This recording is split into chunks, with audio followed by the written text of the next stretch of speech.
What's up guys? For today's video, maglilinis tayo ng mga galon para sa ating mga flower horn fry. Yung mga yan guys, lilinisan natin yan. So tara, samahan nyo ako. Maglagay tayo ng tubig na gagamitin natin guys. Tapos ready na natin itong mga hugasan natin.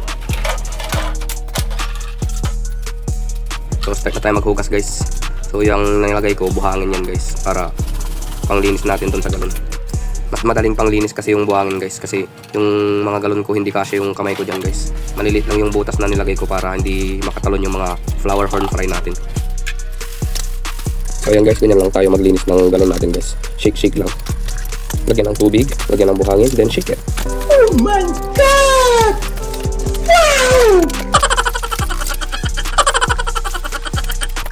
Wow! One eternity later. So ayan guys, nakapaglinis na tayo ng galon natin. Ito 35 na piraso yung nalinisan natin. Tama na muna yung 35 kasi pagod na ako eh.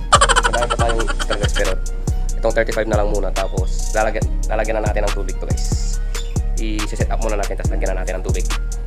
So ayan guys, maglalagay na tayo ng tubig. Yung tubig na gamit natin guys, matagal nang naka-imbak yan. Lagi kasi akong nag-i-imbak ng tubig guys, para anytime na kailangan natin ay may magagamit tayo. Napaka-importante kasi na stock water yung ginagamit natin, para safe yung mga isda natin. Hindi kasi ako gumagamit ng mga dechlorinator eh. So ayun guys, dito na natin siya set up sa vacant space na to. Pansamantagal lang. What?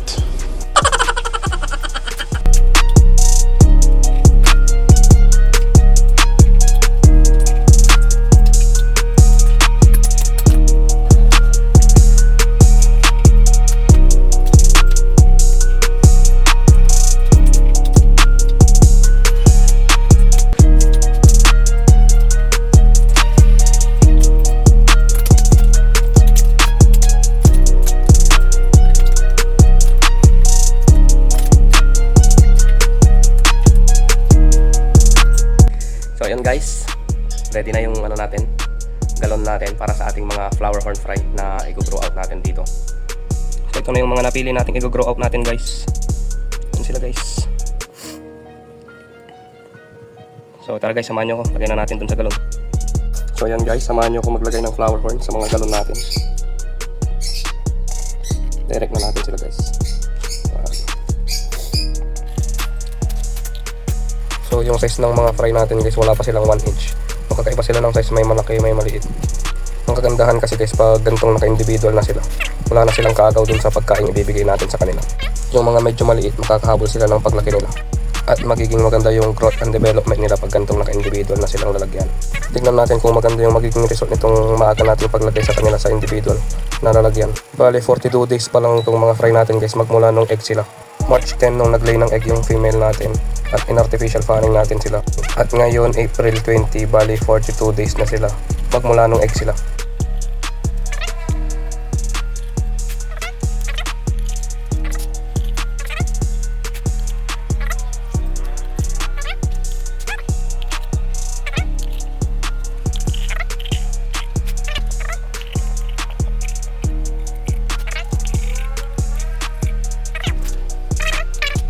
Palpak na doble natin yung lagay.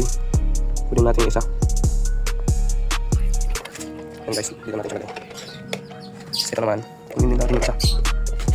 Dito natin lagay. Ito din. Ito din. Ito din. Ito din. Ayan guys, kompleto na silang lahat. Sobra ng isa yung nakuha natin. So ito, babalik lang natin itong isa. So yan guys, di ko na pala ibabalik ng isa. Naglinis na lang ako ng isang galon. So ko na lang siya lalagay. Yan. Yan guys, nailagay na natin yung mga flower horn fry natin. So yan guys, tapos na tayong naglagay ng mga flower horn fry natin dito sa mga galon. Good luck sa inyo guys. Sana makachamba tayo ng maganda-gandang flower horn. So hanggang dito na lang yung video natin guys. See you on my next video. Thanks for watching. Peace.